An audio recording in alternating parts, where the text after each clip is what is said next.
샬롬 샬롬 샬롬 샬롬. 하나님 사랑합니다. 여러분 주 안에서 사랑합니다. 출애굽기 11장 1절에서 12장 14절까지 6월절에 대해서 함께 은혜를 나눕니다. 11장 1절에서 12장 14절까지 야훼께서 모세에게 이르시되 내가 이제 한 가지 재앙을 바로 애굽에 내린 후에야 그가 너희를 여기서 내보내리라. 그가 너희를 내보낼 때는 여기서 반드시 다 쫓아내리니 백성에게 말하여 사람들에게 각기 이웃들에게 은금 패물을 구하게 하라 하시더니 야훼께서 백성으로 애굽 사람의 은혜를 받게 하셨고 또 그 사람 모세는 애굽 땅에 있는 바로의 신하와 백성의 눈에 아주 위대하게 보였더라. 장자의 죽음의 예고가 4절부터 11장 4절부터 나오죠.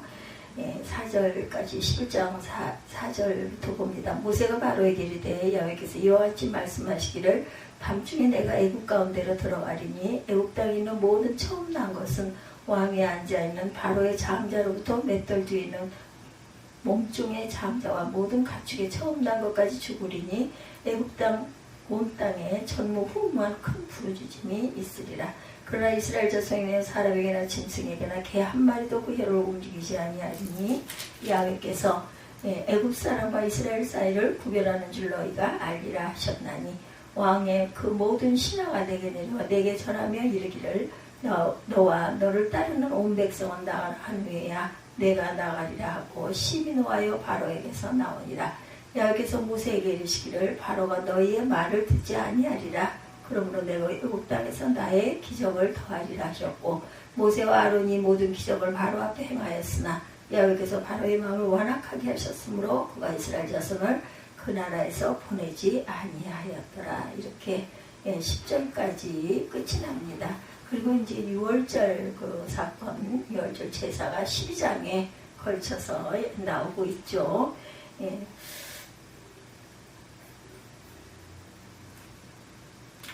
출애굽기 12장 14절에 말씀합니다. 12장 14절에 보니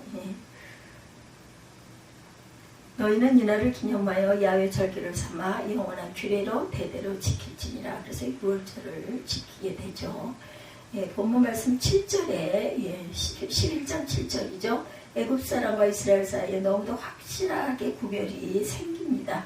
이스라엘 자손에게는 사람들에게나 짐승들에게나 개나 개 한 마리도 혀로 움직이지 아니하리니 야훼께서 애굽 사람과 이스라엘 사이를 구별하는 줄 너희가 알게 하려 하셨더라. 말씀합니다. 애굽 사람들은 하나님을 모르고 세상적으로 일시적 부유하고 막강한 세력을 지니고 있어요. 그러나 이스라엘은 애굽에서 종살이를 하고 있는 힘도 없고 비참한 처지에 있으나 하나님을 섬기고 있는 백성들이다. 오늘날도 세상에는 하나님을 섬기는 사람들이 있고 하나님을 모르고 아주 교만하며 강팍한 자들도 있습니다. 예수님께서 너희를 세상에 보내는 것이 마치 양을 이리 가운데 내보낸 것 같다 이렇게 말씀하셨어요. 그러나 믿는 자들이 얼마나 세상에서 환난과 핍박을 받고 있는가를 알 수 있죠. 조금도 두려워할 것이 없다. 구별된 백성은 말할 수 없는 축복이 있기 때문입니다. 예수님도 세상에서는 너희가 환난을 당하나 담대하라 내가 세상을 이기었노라 이렇게 말씀하세요. 구별된 백성의 축복은 과연 무엇일까? 1절에서 3절 하나님은 애굽 사람으로 은혜를 받게 하신다 이렇게 말씀을 하죠. 11장 1절에서 3절입니다. 야훼께서 모세에게 이르시기를 내가 이제 한 가지 재앙을 바로와 애굽에 내린 후에야 그가 너희를 여기서 내보내리라. 그가 너희를 내보낼 때는 여기서 반드시 다 쫓아내리니 백성에게 말하여 사람들이 각기 이웃에게 은금 패물을 구하게 하라 하시더니 야훼께서 그 백성을 애굽 사람의 은혜를 받게 하셨고 그 사람 모세는 애굽 땅에 있는 바로의 신하와 백성의 눈에 아주 위대하게 보였더라. 이렇게 말씀하고 있네요. 출애굽기 3장 20절에서 22절에도 보면 구별된 성도는 말씀을 양보하지 말고 하나님만 의뢰하고 믿음으로 순종해 나아가면 하나님의 권능이 함께 하시고 반드시 이기게 하시고 오히려 원수를 통하여 큰 유익을 보게 하신다 이렇게 말씀하시죠. 3장 20절에서 22절 내용에도 말씀하고 있어요. 그렇기 때문에 성도는 좋은 것만 찾지 말고 환난과 핍박과 바로같이 막는 세력이 있어도 하나님은 반드시 유익하게 하신다라는 걸 잊으면 안 됩니다. 모세는 조금도 양보하거나 타협하지 않고 10번이라도 순종을 하죠. 하나님의 능력이 나타나기 때문에 이방 사람들이 벌벌 떨게 되죠. 선능하신 하나님이 함께 하심으로 어떠한 장벽도 무너뜨릴 수가 있습니다. 예, 애굽의 장자는 다 죽이는데 이스라엘은 평온합니다. 4절에서 7절. 예, 장자를 죽인다는 것. 모세가 바로에게 이르되 야훼께서 이와 같이 말씀하시기를 밤중에 내가 애굽 가운데로 들어가리니 애굽 땅에는 모든 처음 난 것은 왕위에 앉아있는 바로의 장자로부터 맷돌 뒤에 있는 몸종의 장자와 모든 가축의 처음 난 것까지 죽으리니 애굽 온 땅에 전부 후무한 큰 부르짖음이 있으리라. 그러나 이스라엘 자손에게는 사람에게나 짐승에게나 개 한 마리도 그 혀로 움직이지 아니하리니 야훼께서 애굽 사람과 그 이스라엘 사이를 구별하는 줄 너희가 알리라 하셨으니 이렇게 말씀해요. 10절까지 제가 읽습니다. 장자를 죽인다는 것, 그 기력의 시작으로 주동 세력을 죽이는 거죠. 가장 중요한 원동, 여기는 세력을 치셔요. 장자. 그 옛날에는 장자가 아주 대단했죠. 우리 잘할 때도 맞이하면은 아주 한 가정에서는 아버지 대신, 아버지가 안 계실 때는 장자가 맏아들이 그 아버지의 자리를 대신할 정도로 그렇게 아주 대단한 위험이 있었습니다. 집안의 대를 이을 자임으로 장자를 크게 여기고 장자를 죽이는 재앙은 아예 족속의 뿌리를 치는 것과 같았어요. 애굽의 가정들마다 통곡이 없는 집이 하나도 없었습니다. 그러나 이스라엘 자손에게는 사람, 짐승, 개 한 마리도 그 혀를 움직이지 않고 평온했다. 밤에 하나님이 천사를 보내어 애굽의 모든 장자를 죽일 때 문설주에 양의 피가 있는 집은 뛰어넘어가 살렸고 피가 없는 집에는 그대로 들어가 왕이든 장관이든 감옥에 있는 자까지도 다 죽입니다. 이것이 구별된 백성의 축복이었어요. 이 6월절은 영어로 패스오버라고 하죠. 뛰어넘었다라는, 넘어섰다. 6월절 양은 예수 그리스도를 또한 상징합니다. 고린도전서 5장 7절입니다. 흑암재앙을 내릴 때도 우박장을 내릴 때도 이스라엘 자손의 거한 고센 땅에는 흑암과 우박이 없었다. 출애굽기 9장 24절에서 26절, 10장 22, 3절에 증거합니다. 이것이 구별된 백성의 축복이다. 오늘날 예수 믿는 성도들이 세상에 살면서 여러 가지 신앙 문제로 어려운 핍박을 받을 때가 많지만 두려울 것이 없어요. 세상 끝에는 너무도 뚜렷한 구별이 드러나기 때문이다.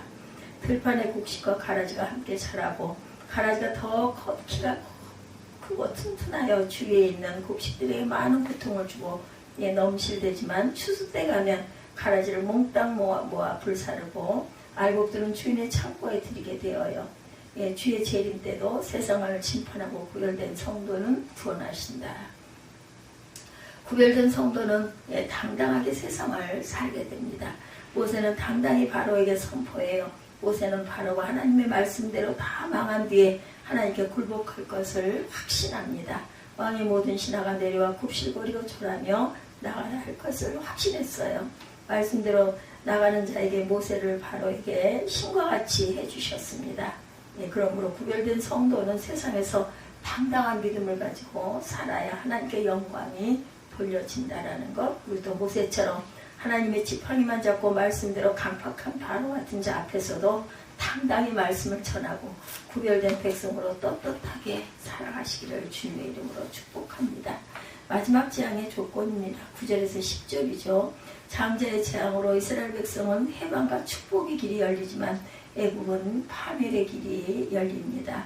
오늘 본문은 9가지 재앙에 대한 태도와 마지막 재앙의 필연성을 설명하는 내용이에요. 마지막 재앙이 일어날 수밖에 없는 배경을 잘 설명하고 있습니다. 오늘 말씀을 들으면서 우리에게도 아직 남아있는 마지막 재앙을 부르고 재촉하는 모습과 구조가 남아있지 않나 생각해 보아야 할 것입니다. 5가지 중 한 가지라도 깨달아진다면 기도 제목을 삼고 주의 은혜를 덧입는 시간이 되시기 바랍니다. 첫 번째, 지금까지 순종하지 않았습니다. 출애굽기 11장 9절이죠. 하나님은 재앙을 더하십니다. 모든 기사가 눈앞에서 행해졌습니다. 출애굽기 11장 10절 이상입니다. 야훼께서 마음을 강팍하게 하셨습니다. 11장 10절 중이죠. 11장 10절 중에 모세와 아론이 모든 기적을 바로 앞에 행하였으나 야훼께서 바로의 마음을 완악하게 하셨으므로 그가 이스라엘 자손을 그 나라에 보내지 아니하였더라.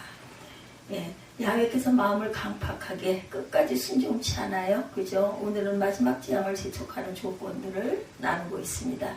이 조건들이 혹 익숙하지 않나? 이 조건 중에 얼마나 관계가 있나? 관계하는 조건이라면 하나씩 뿌리를 뽑을 수 있어야 할 것이다. 십자가의 은혜를 붙들고 하나님과 함께 씨름해야 할 것입니다. 그리고 이 씨름에 반드시 이겨야 할 것이다. 또 이길 수가 있어요. 십자가의 공로를 붙들고 예수 이름을 부르며 시작합니다. 시작할 때 주님의 깊은 은혜를 체험하게 될 것입니다. 6월절의 유래와 의미에 대해서 12장 1절에서 14절까지 말씀하죠. 야훼께서 애굽 땅에서 모세와 아론에게 일러 말씀하시되 이 달을 너에게 달의 시작 곧 해의 첫 달이 되게 하고 너희는 이스라엘 온 회중에게 말하 이르되 이 달 열흘이 너희 각자가 어린 양을 잡을지니 각 가족대로 그 식구를 위하여 어린 양을 취하되 그 어린 양에 대하여 식구가 너무 적으면 그 집의 이웃과 함께 사람 수를 따라서 하나를 잡고 각 사람의 먹을 수 있는 분량에 따라 너희 어린 양을 계산할 것이며 너희 어린 양을 흠없고 1년 된 수컷으로 하되 양이나 염소 중에 취하고 이달 열 나흘까지 간직하였다가 해질 때 이스라엘 회중의 양을 잡고 그 피를 양을 먹을 집 좌우 문솔집 임방에 바르고 그 밤에 고기를 부르고 무게온 것은 나무가 아울러 먹되 날 것으로나 물에 삶아서 먹지 말고 머리와 다리와 내장을 다 불에 구워 먹고 아침까지 남겨두지 말려면 아침까지 남은 것은 곧 불사르라. 10절에 이렇게 말씀하고 있어요. 이스라엘 그 십자가의 은혜를 붙들고 하나님과 함께 이런 씨름 예수 이름을 부르며 시작할 때 주님의 깊은 은혜를 더 체험하게 될 것이다.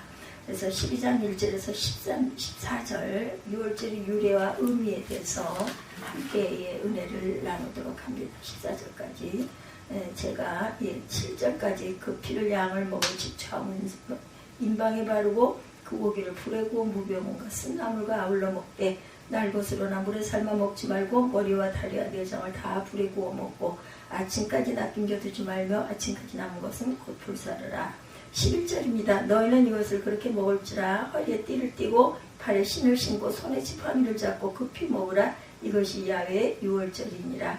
내가 그 밤에 애굽 땅에 두루다니며 사람이나 짐승을 막론하고 애굽 땅에 있는 모든 처음 난 것을 치고 애굽의 모든 신을 내가 심판하리라. 나는 야훼니라.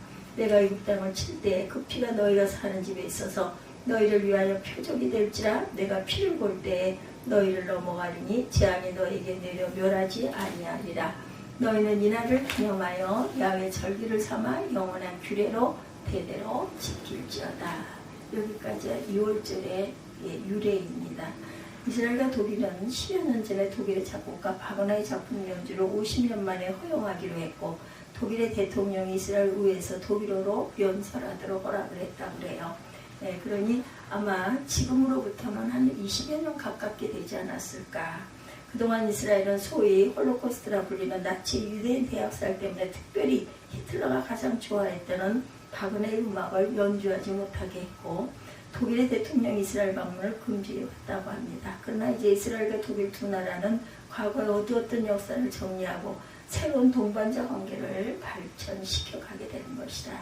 근데 오늘의 한일 양국의 관계는 과연 어떤지, 특별히 일본의 역사 교과서 외국 문제로 더욱 관계가 악화되고 과거의 역사가 남긴 상처와 악연을 청산하지 못하고 오히려 대립과 갈등의 관계를 키워가고 있을 때 도대체 한일 관계는 왜 독일과 이스라엘 사이의 관계처럼 좋은 방향으로 발전해가지 못하는 것일까? 역사를 대하는 태도의 차이는 아닐까? 우선 독일을 살펴보면 겸허하고 과거 잘못된 역사를 반성했고 철저하게 보상했고 또한 잘못된 역사를 정직하게 국민들에게 가르치고 다시는 반복하지 않기를 스스로 다짐하고 있다고 합니다. 대량 학살을 자행했던 가스실, 생체실험실, 고문실, 산채로 사람을 태워 죽이던 화덕, 그런 사람 시체로 사료나 비누를 만들던 작업실 그대로 보존하면서 교육의 장으로 삼고 있다고 합니다. 그리고 독일의 대통령이나 지도자들이 유대인의 묘지를 찾아 눈물로 사죄를 하고 있어요. 이스라엘 국민들이 이런 사실을 보고 마음으로 용서하고 있는 것이겠죠. 일본은 어때요? 철저하게 역사를 왜곡시키고 자기들의 잘못을 미화하고 있고 있던 사실을 감추고 또는 없던 사실을 만들어 놓고 있습니다. 위안부 문제 등 우리 국민들이 그들의 태도에 분노를 금치 못하고 있었던 그러한 시기가 있었어요. 지금은 아마 이런 일들이 많지 않지만 이스라엘의 태도, 이스라엘은 유대인이 사는 곳에 홀로코스트 박물관을 만들어 자기 조상들이 어떻게 학살당했는지를 생생하게 가르치고 있습니다. 유대인 자녀들은 이 박물관에서 피눈물을 흘리게 되고 두 손을 불끈 쥐게 됩니다. 다시는 이런 참혹한 역사를 반복하지 않기 위해서 무엇을 해야 할 것인가를 깊이 새기게 된 것이죠. 유대인 자녀들은 이 박물관에서 피눈물을 흘리게 되고 두 손을 불끈 쥐게 됩니다. 다시는 이런 참혹한 역사를 반복하지 않기 위해서 무엇을 해야 할 것인가를 깊이 새기게 된 것이겠죠. 그런데 과연 우리는 어떠한가? 일제의 육지사들이 고문당하던 그 밤의 흔적들을 페인트로 지워버리고 잠깐 감정적으로 냄비 끓듯이 흥분하다가 언제 그랬느냐는 듯 쉽게 잊어버리고 말죠. 역사를 쉽게 망각해버리고 맙니다. 그러니 일본이 깔보고 쉽게 생각하고 있는 것이죠. 문제는 역사를 다루는 태도. 독일과 이스라엘은 정직하게 역사를 들여다보고 그 안에서 역사가 주는 의미를 찾아냅니다. 그리고 그 의미를 잘 가르쳐요. 역사의 의미를 오늘의 교훈과 채찍으로 삼고 미래를 위한 밑거름으로 삼고 있죠. 그러나 한국과 일본은 정직하게 역사의 의미를 찾아내지 못하고 있어요. 일본은 그 역시 그 역사의 의미를 자기들에게 유리하게 왜곡하고 있었고 우리나라는 그 역사의 의미를 쉽게 망각하고 있습니다. 그래서 과거를 청산하지 못하고 밝은 내일을 기약하지 못하고 있었던 시절이 있었던 것이죠. 지나갔습니다. 이제 이때는 역사는 소중합니다. 그러나 역사를 바로 세우고 역사의 의미를 정확하게 찾아 제대로 가르치고 교훈으로 삼아야 합니다. 이해하고 용서는 하더라도 잊지는 않아야 되겠죠. 역사를 왜곡한다든지 망각해서는 절대로 안 될 것이다. 오늘 14절에 보면 하나님께서 매우 중요한 명령을 내려 너희는 이날을 기념하여 야훼 절기를 삼아 영원한 규례를 대대로 지킬지어다. 12장 14절이죠. 하나님께서 이스라엘 백성들을 애굽에서 탈출시키신 이후에 이 사건을 절기로 만들어서 길이길이 지키라고 말씀하고 계세요. 이스라엘 백성들은 그날 이후로 오늘에 이르기까지 수천 년 동안 이 말씀대로 유월절을 지켜오고 있습니다.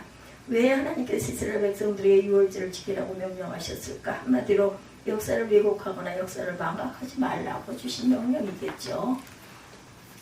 유월절 역사의 의미를 제대로 새기고 오늘의 신앙생활의 지침으로 삼고 미래를 향한 나침반으로 삼으라고 주신 명령이다. 우리가 과거를 기억한다고 할 때 그 기억은 크게 세 종류가 있어요. 하나는 단순한 기억, 있었던 일을 있던 그대로 기억하는 것. 마치 우리가 구구단을 기억하듯이 과거에 경험했던 것들이 있는 그대로 객관적으로 기억해내는 것이다. 기억하고 있는 내용이 오늘의 대상과 아무런 연관이 없는 단순한 기억입니다. 다른 하나는 파괴적 기억이다. 과거에 있었던 일이 내게 부정적인 영향을 미쳐서 기억할수록 나를 괴롭히고 온통 과거 속에 나를 가둬놓는 그런 기억입니다. 과거 일들이 내 안에 상처로 남아서 기억할수록 오늘의 삶을 온통 어둡게 만들고 내일을 향해 달려나가지 못하게 하는 그런 발목을 잡습니다. 그리고 또 하나 창조적 기억이 있죠. 과거에 있었던 일들이 내게 긍정적인 영향을 미쳐서 기억할수록 내게 교훈을 주고 내게 용기와 격려를 줍니다. 이런 기억들은 오늘의 삶을 밝게 만들고다 밝은 내일을 약속해 줍니다. 과거에 있었던 일들이 자랑스러운 일이면 그대로 내게 긍지와 자부심을 갖게 해주고 더욱 자랑스러운 일들을 만들어가도록 자신감과 용기를 주죠. 반면에 과거에 있었던 일들이 가슴 아픈 일이고 수치스러운 일이면 또 그대로 내게 교훈을 주죠. 다시는 그런 일들을 반복하지 않기 위해서 오늘 무엇을 해야 할 것인가를 깨닫게 해줍니다. 우리에게 과거의 기억이 창조적 기억이 되도록 해야 할 것이다. 행여라도 그것이 단순한 기억으로 남아서 아무런 의미도 찾을 수 없어서는 안 되겠다. 더 나아가 파괴적 기억이 되어서 내게 고통만 더하고 좌절하게 만들어도 안 된다. 오늘 본문에서 하나님께서 유월절을 제정하시고 이를 지키라고 하신 것은 유월절 사건을 바로 창조적 기억으로 만들게 하신 것. 6월절의 의미를 제대로 찾아서 오늘 우리 삶의 교훈이 되고 하시고 내일의 삶의 좋은 밑거름이 되게 하시려는 것이라는 것이죠. 그럼 6월절이 오늘 우리에게 주는 의미는 무엇일까? 그것을 창조적인 기억으로 간직하고자 할 때 6월절이 주는 의미는 무엇일까? 첫째, 새로운 존재가 되는 것이다. 본문 2절에 보면 이달로 너에게 달을 시작 곧 해 첫 달이 되게 하고 이렇게 말씀하죠. 애굽에서 탈출해 나온 그때를 가정으로 기점으로 새로운 달력을 사용하라는 것입니다. TV 역사 드라마 태조왕건에도 보면 궁예가 다스리던 시절 고려는 몇 차례 국호를 바꿉니다. 고려에서 마진으로 그리고 나중에는 태공으로 그뿐 아니라 연호도 바꾸죠. 무대에서 성택으로 그리고 속 만세를 거쳐 절개로 바꿨어요. 전기인가요? 전기로 바꿨습니다. 최근에 북한도 김일성 출생연도의 1912년을 원년으로 주제 연호를 사용하기로 했다고 발표합니다. 그러니까 1912년 주체 원년이고 금년은 주체 112년 정도 됐겠죠. 이렇게 연호를 바꾸는 이유 한마디로 새로운 시대가 열렸다는 것을 알리고자 합니다. 그리고 백성들은 새로운 시대에 새로운 백성들이 되었다는 것을 나타내고자 하죠. 그리고 7절에 보면 그 피를 양을 잡을 집 문 좌우 설주가 임방에 바르고 말씀합니다. 그러니 대문 기둥과 기둥이 버틴 목에 어린 양의 피를 바르라는 것, 이것은 이 집은 구별된 사람들이 집이라는 것을 알리는 표시입니다. 다른 애국 사람들과는 다른 사람들이라는 것을 나타내는 표시. 실제로 이스라엘 백성들은 신분이 바뀌었어요. 세상적으로 보면 애국에서 종노릇하던 노예였는데 이제 하나님의 놀라운 역사로 그들이 자유인이 되었죠. 영적으로 보면 세상 백성들이 거룩한 백성들의 하나님의 백성이 된 것, 이스라엘 백성들은 6월절을 지키면서 자기들이 하나님의 백성이라는 사실을 깊이 되새깁니다. 그래서 그들은 선민의식을 갖게 되어 자기들은 하나님께서 선택한 민족이라는 의식을 갖게 됩니다. 자기들은 하나님께서 구원해 주신 민족이라는 의식을 갖게 되고 하나님을 위해 일하도록 부름받은 제사장 민족이라는 의식을 갖게 됩니다. 그리스도인들 우리에게도 이런 의식이 필요하죠. 바울은 고린도후서 5장 17절에 누구든지 그리스도 안에 있으면 새로운 피조물이다. 이전 것은 지나갔으니 보라 새 것이 되었도다라고 강조해요. 이스라엘 백성들이 애굽에서 종살이할 때 출애굽한 이후에 전혀 다른 존재가 되었던 것처럼 우리 그리스도인들도 예수 믿고 전과 예수 믿거나 후가 달라졌다는 것을 깊이 깨달을 필요가 있습니다. 이것을 깊이 의식할 필요가 있다. 우리는 세상 사람들과는 다른 존재들이 돼야 돼요. 남다른 삶을 살 이유를 가지고 있죠. 그래서 하나님께서 6월절을 지키라 이렇게 명령하세요. 우리의 신분을 깨닫고 살아야 할 이유가 충실한 삶을 살아야 하는 것, 이것이 6월절의 첫 번째 의미입니다. 둘째는 6월절 음식 새로운 존재로 살아야 한다. 6절에 8절에 그 밤에 고기를 불에 구워 무교봉과 썩 나물과 아울러 먹되라고 말씀하죠. 6월절 그 밤에 애국 사람들과 다른 음식을 먹으라고 이렇게 말씀하세요. 어린 양의 고기를 먹어라 입니다.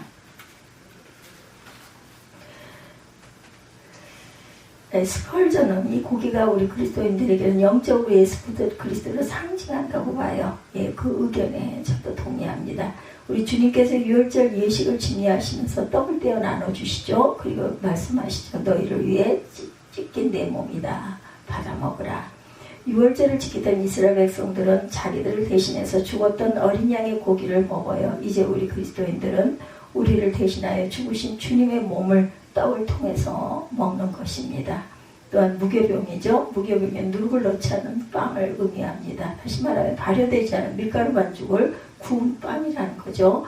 6월절에 이스라엘 백성들이 바로 이 무교병을 먹었어요. 이스라엘 백성들이 하나님께 제사를 드릴 때 무교병을 씁니다. 그 이유는 누룩은 부패하고 더러운 것을 상징하기 때문이다.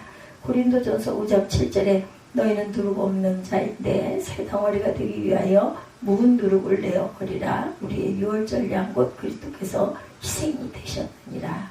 그러므로 우리가 명절을 지키되 묵은 누룩도 말고 괴악하게 하고 악독한 누룩도 말고 오직 순전함과 진실함에 누룩 없는 떡으로 하자 말씀하세요. 이 말씀은 우리 그리스도인들이 성결된 삶을 살아야 할 것을 뜻합니다.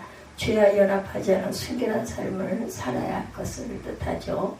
또한 쓴나물입니다. 쓴나물은 쓴맛을 가진 여러 종류의 채소를 뜻하죠. 예를 들어 피크리스라는 그 야생 그 양상추, 세리스라는 야생 꽃상추 같은 야채를 말합니다. 하나님께서 이것을 먹게 하신 것은 하나님의 백성이 구원을 이루어가는 과정에 고난이 있음을 상기시키기 위해서. 바울은 고린도후서 1장 7절에서 너희가 고난에 참여하는 자가 되었다 이렇게 말씀하세요. 우리 그리스도인들은 이 땅에서 고난을 받으며 사는 자들이라고 규정합니다. 베드로는 베드로전서 4장 13절에 오직 너희가 그리스도의 고난에 참여하는 것으로 즐거워하라고 권고하고 있죠. 우리 그리스도인들이 이 땅에서 주님의 고난을 함께 당할 때 기뻐하라고 말씀합니다. 우리 그리스도인들은 이 땅에 사는 동안 쓴나물을 먹을 때처럼 인생의 고난을 당하도록 되어 있고 그때 잘 참고 견뎌야 하고 더 나아가 이를 기뻐하는 삶을 살아야 한다. 우리 그리스도인들은 새로운 존재로 살아야 합니다. 이것을 깨닫게 하시기 위해서 유월절을 지켜라. 바로 이것은 유월절의 두 번째 의미가 됩니다. 세 번째 유월절 11절에서 14절이죠. 유월절 음식을 먹죠. 허리에 띠를 띠고 발에 신을 신고 손에 지팡이를 잡고 급히 먹으라. 유월절 패스오버 뛰어넘었다 이런 뜻을 갖고 있죠. 하나님께서 유월절을 지키라 명하시고 유월절의 의미를 깨닫고 이를 창조적 기억을 통해 오늘의 교훈을 삼으며 내일의 밑거름을 삼으라는 말씀이죠. 유월절의 의미가 무엇일까? 재앙이 우리를 뛰어넘었던 뜻이고 우리가 새로운 존재가 되었다는 것이고 새로운 존재로 감사하며 성결된 모습으로 그리스도의 고난에 참여함을 기뻐하며 살아야 한다 이런 뜻을 갖고 있습니다.